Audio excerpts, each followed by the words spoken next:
இது சிம்மம் ராசிக்கான இந்த வாரம் டேரோ ரீடிங் 3ஆம் தேதியிலேருந்து 9ஆம் தேதி வரையிலும் உங்களுக்கு என்ன நடக்க போகுது. ஸோ உங்களுடைய சிக்னிஃபிகண்ட் ஈவெண்ட் லவ் அட்மைரேஷன், நிறைய லவ் இந்த வாரம் இருக்க போகுது. நிறைய மாதிரி லவ் ஷேரிங், லவ் ப்ரொப்போசல், ஒரு கனெக்ஷன், ஒரு பாண்டிங், ஒரு நெக்ஸ்ட் லெவல் பாண்டிங், அந்த மாதிரி உங்களுக்கு இந்த வாரம் இருக்க போகுது.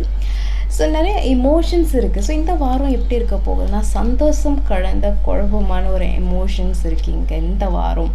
பட் அதிகமாக சந்தோஷமான எமோஷன்ஸ் தான் இருக்குது. ஸோ ஏன்னா டிசிஷன், ஸோ ஏதோ ஒரு ஜஸ்டிஸ் உங்களுக்கு கிடைக்க போகுது அப்படின்னு என்னால் பார்க்க முடியுது. ஸோ ஏன்னா அப்படி தெளிவாக சொல்கிறேன்னா, decision card and also justice card எனர்ஜிக்கு அப்புறம் வரேன். அங்கே ஒரு லீகல் இஷ்யூஸ் இருக்கலாம், இல்லை ரொம்ப நாளாக சால்வ் பண்ணாத ப்ராப்பர்ட்டி இஷ்யூ உங்களுக்கு இருக்கா, இல்லாட்டி ஏதோ ஒரு கேஸ் போயிட்டு இருக்குது உங்களுக்கு. இந்த வாரம் ஒரு ஹியரிங் இருக்குது அப்படின்னா இது ஒரு பாசிட்டிவ் சைன். உங்களுக்கு ஒரு பாசிட்டிவ் ரிசல்ட் கிடைக்கிறதுக்கு நிறைய சான்சஸ் இருக்குது. அண்ட் இந்த வாரம் உங்களுக்கு அது உறுதியாக கிடைக்கிற மாதிரி ஒரு பாசிட்டிவ் எனர்ஜி இங்கே இருக்குது. ஸோ மணி, அபாண்டன்ஸ், வெல்த் கொஞ்சம் உறுதியாகவே இருக்குது. ஸோ வெல்த், சக்ஸஸ், ஹெல்த் இதெல்லாம் இந்த வாரம் நீங்கள் எதிர்பார்த்துட்ருக்கீங்கன்னா இதெல்லாம் உறுதியாக இருக்க போகுது. ஸோ நம்ம பார்த்து ஏதோ ஒரு டெசிஷன் உங்களுக்கு ஒரு ஜஸ்டிஸ் கிடைக்க போகுது. இது வெல்த் சம்மந்தப்பட்ட ஒரு ஜஸ்டிஸாக கூட இருக்கலாம். ரொம்ப நாளாக ஏதோ ஒரு விஷயம் தடை போய்கிட்டே இருக்குது அப்படின்னா இந்த வாரம் உங்களுக்கு அதுக்கு ஒரு தீர்வு கிடைக்க போகுது. நாலேஜ், எனக்கு இந்த காட்டை பார்க்கும்போது என்ன ஃபீல் ஆகுதுன்னா, ஒரு புது விதமான பிளானிங், சேவிங்ஸ் பிளானிங் இல்லாட்டி இன்வெஸ்ட்மெண்ட் பிளானிங்ஸ் நீங்கள் பண்ண போகிறீங்க. ஓகே, பிகாஸ் நிறையா வெல்த், அபாண்டன்ஸ், மணி உங்களை தேடி வரப்போகுது. லாட்ரி கூட இருக்கலாம், பிக் மணி, லம்சம் மணி உங்களை தேடி வந்துட்டு இருக்குது அப்படின்னு கூட பார்க்க முடியுது.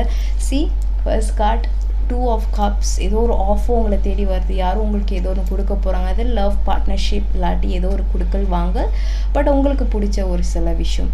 ஓகே, ஸோ நிறைய குழப்பம் இருப்போது. நான் நினச்சது கரெக்டாக இல்லாட்டி இது ஏன் நடக்குது, ஏன் எப்படி நடக்குது, எதனால் நடக்குது அப்படின்ற ஒரு சில குழப்பம் இருக்கும். ஸோ நம்ம பார்த்த மாதிரி டிசிஷன் கார்டு, ஜஸ்டிஸ் கார்டு 2 கார்டும் வந்திருக்கு. இந்த வாரம் ஏதோ ஒரு விஷயம் உங்களுக்கு பாசிட்டிவாக இருக்க போகுது அப்படின்னு தெரியுது. ஸோ அப்பயும் ஒரு சில இடத்துல உங்களால் யோசிக்கமோ இல்லை மேபி ரெஸ்ட் எடுக்கணும் அப்படின் போது ரெஸ்ட் எடுங்க. ஸோ அப்பயும் ரெஸ்ட் பண்ணும்போது கூட உங்களுக்கு நிறைய விஷயம் ஓவர் திங்கிங்காக போய்கிட்டே இருக்குது. அண்ட் ஒரு சில பாஸ் எனர்ஜி இருக்குது, நீங்கள் கொஞ்சம் ரெஸ்ட் எடுக்கணும் அப்படின்ட்டு உங்கள் கைட் சொல்கிறாங்க. ஸோ பாஸ்ட்டை பற்றி நினச்சி ரொம்ப கவலைப்படுறீங்க. மேபி ஒரு சில பாஸ்ட் நம்ம ரிப்பேர் பண்ண முடியாது, பட் உங்களுக்கு இதுக்கு அங்கிட்டு இந்த வாரம் நிறைய விஷயம் பாசிட்டிவாக வரப்போகுது. எது கிடைக்கலையோ அதை பற்றி நினைக்க வேணாம், நிறைய விஷயம் உங்களுக்கு தேடி வருது, அந்த எனர்ஜிலே இருங்க. ஸோ ஏதோ இந்த கார்டு பார்க்கும்போது அது சமஸ்தானம் இல்லாட்டி ஏதோ ஒரு பொசிஷன், ஒரு பவர், ஒரு ஆட்டோரிட்டி, ஏதோ ஒரு விஷயம் உங்களுக்கு இந்த வாரம் இருக்குது.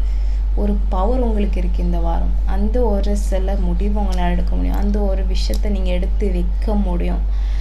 யார் என்ன, எங்கே இருக்கணும், எப்படி இருக்கணும் அப்படின்ற அந்த ஒரு பவுண்ட்ரிஸ், அந்த ஒரு வால் உங்களால் செட் பண்ண முடியும், க்ரியேட் பண்ண முடியும். அண்ட் உங்களுக்கான அந்த ஒரு பொசிஷனில் நீங்கள் டேக் சார்ஜ் பண்ண போகிறீங்க. நீங்கள் அதில் ஒரு உறுதியான ஒரு எனர்ஜியில் இருக்கீங்க அப்படின்னு மாதிரி தெரியுது. அண்ட் இதில் கொஞ்சம் அதிகமாக கண்ட்ரோல் எனர்ஜியும் இருக்குது, டாமினேட் எனர்ஜியும் இருக்குது, பட் ஒரு பாசிட்டிவ் கண்ட்ரோல், ஒரு பாசிட்டிவ் எனர்ஜி அப்படின்னு பார்க்க முடியுது. ஸோ உங்களுக்கு இந்த வாரம் நிறையா பணம் தேடி வருது, நிறையா சந்தோஷம் தேடி வருது.